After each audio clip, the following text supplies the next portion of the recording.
안녕하세요. RC 목사 이광재 목사입니다. 저희들은 예수님이 십자가에서 죽으시기까지 구약의 예언들이 어떻게 하나하나 성취되었는지를 확인하면서 참으로 예수님께서 죽으심은 우리의 죄를 위하여서 구약의 선자들이 예언하신 대로 그렇게 죽으셨다라는 것을 저희들이 확인하였습니다. 이제는 예수님께서 십자가에서 운명하셨습니다. 금요일 날 정오서부터 오후 3시까지 그렇게 운명하시고요. 이제 그 3시부터 6시 사이에 예수님의 시체를 무덤에 장사 지내는 장면을 저희들이 오늘 보게 됩니다. 예수님이 죽으시기 전까지는 예수님이 십자가에서 죽으시는 그 과정들의 예언이 그대로 성취된 것이라면 이제는 그 모든 초점을 이 부활에 맞춰야 되겠죠. 오늘 그 부분을 같이 나누면서 그런 부분들이 또 어떻게 확인되는지 같이 나눌 시간 갖도록 하겠습니다. 제가 기도하고 시작하겠습니다.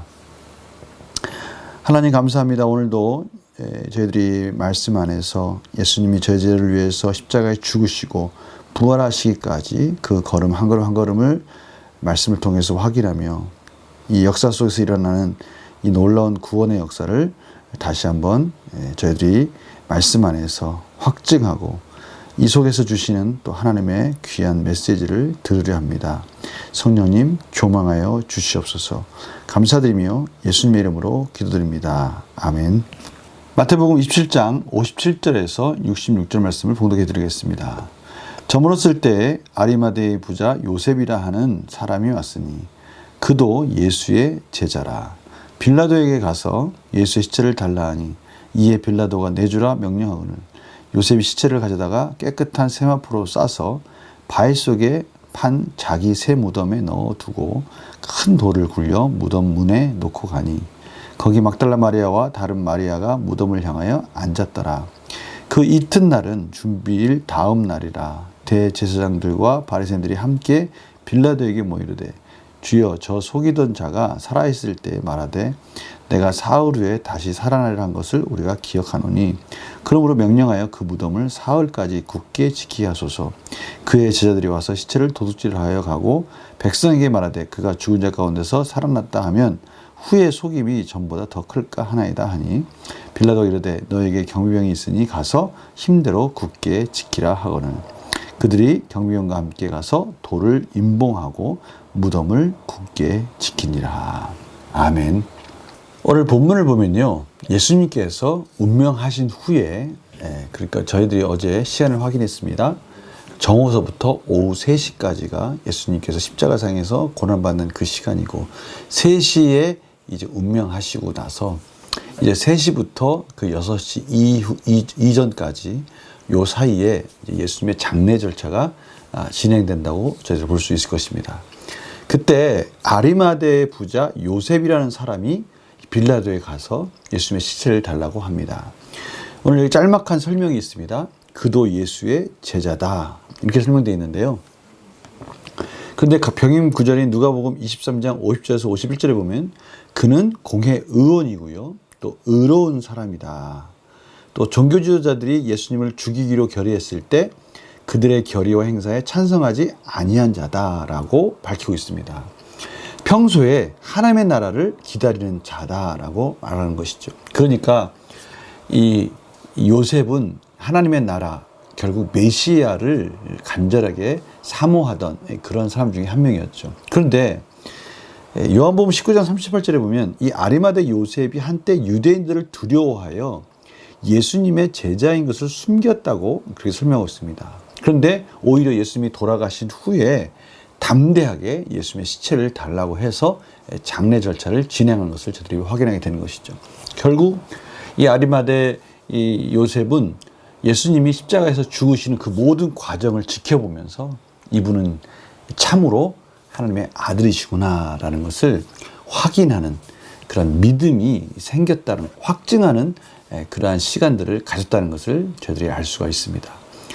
기꺼이 예수님의 시체를 가져간다는 것, 이거는요 공회에서 예수님을 십자가에 못 박기로 결정한 그 사항에 대해서 어떻게 보면 번복하는 것이고요, 이후에 당할 불이익에 대해서도 기꺼이 감수하는 아주 담대한 그러한 행동인 것이죠.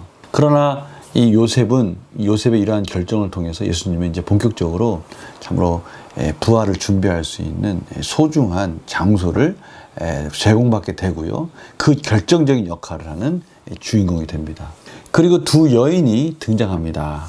이 막달라 마리아와 다른 마리아가 무덤을 향하여 앉았더라.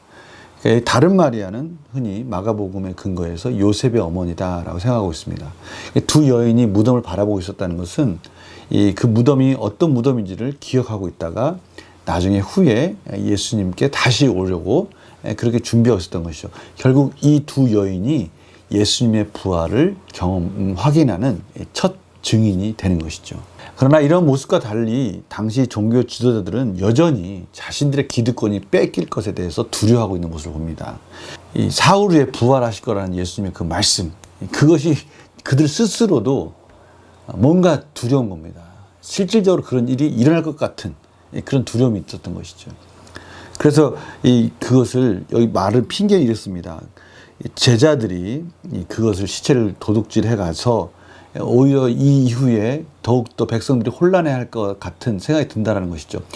결국 이들이 관심 있는 것은 예수님 부활하고 안 하고 뭐 이런 다 떠나서 앞에서도 그랬지만요.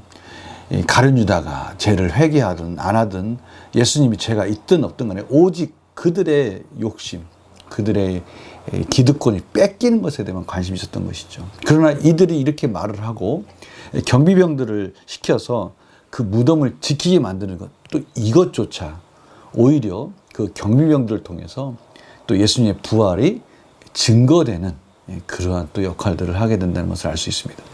지금 요 짧은 요 말씀 안에 또 이전에는 예수님의 십자가의 죽으심에 대한 준비였다면 이젠 또 예수님의 부활에 대한 준비가 철저하게 이루어지고 있는 것을 제대로 확인하게 되는 것이죠. 문제를 한번 풀어볼까요? 아리마대의 부자 요셉은 왜 빌라도에게 예수님의 시체를 내어달라고 요청합니까? 그가 요한복음에 설명되어 있는 말씀처럼 이전에는 예수님의 제자인 것에 대해서 밝힌 것을 두려워했습니다. 그의 믿음이 확증되지 못했기 때문에 그런 것이죠. 그러나 그 예수님께서 십자가에 죽으시는 과정, 그 모든 마지막까지 어두워지고 바위가 터지는 이러한 모든 과정들 하나하나 예수님께서 십자가에서 말씀하시는 그 하나하나 이 모든 것들을 통해서 예수님께서 운명하시는 그 순간 예수님은 정말 하나님의 아들이라는 확신을 갖게 된 것이고요. 이제는 두려움 없이 기꺼이 용기 있게 담대하게 예수님의 그 마지막을 준비하기로 그는 결정한 것입니다. 예수님에 대한 믿음과 또 두려움으로부터 진정으로 자유해진 모습을 저희들이 볼 수가 있습니다. 예수님의 시체를 자신의 새 무덤에 모시는 요셉을 보면 무엇을 느낍니까? 저는 오늘 장면을 보면서요.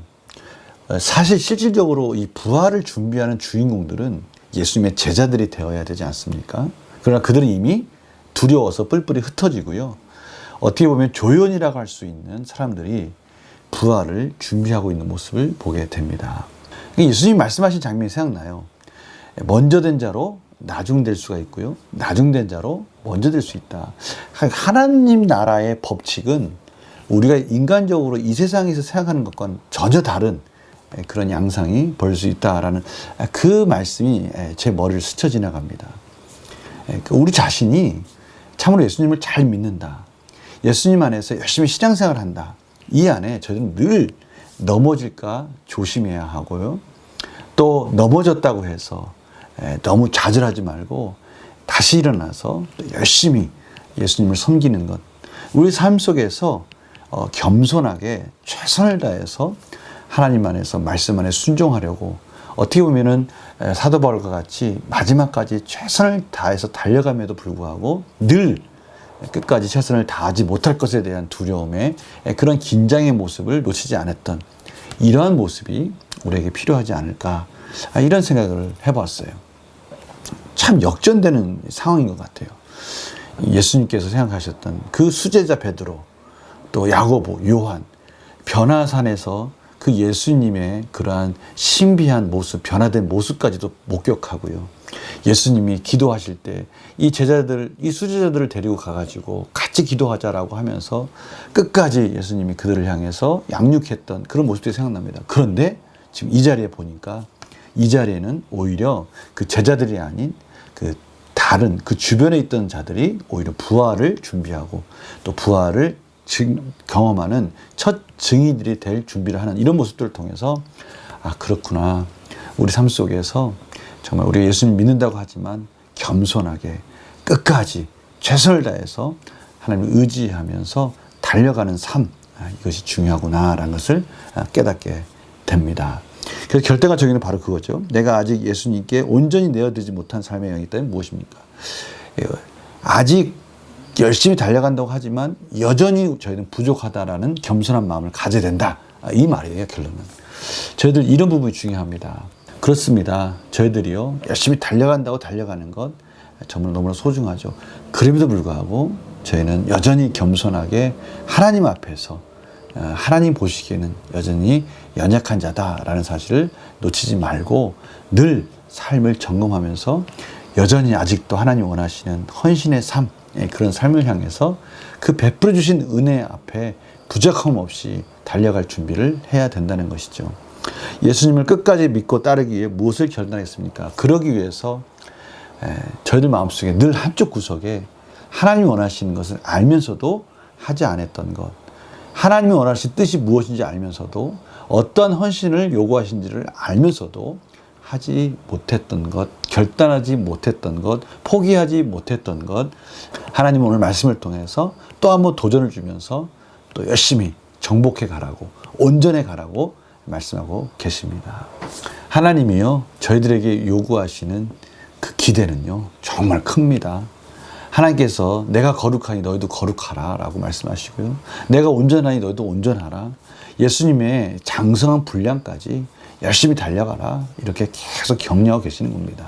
이것이 저희들에게는 큰 부담이 될 수도 있을 것 같습니다. 그러나 오히려 이러한 저희들의 최선을 다한 이 헌신 속에서 저희들의 인격과 하나님의 신성한 성품이 가득 채워져가면 채워져 갈수록 그곳에서 진정한 하늘의 신령한 양식들을, 하늘에서 주시는 신령한 은혜들을 경험할 줄 믿습니다.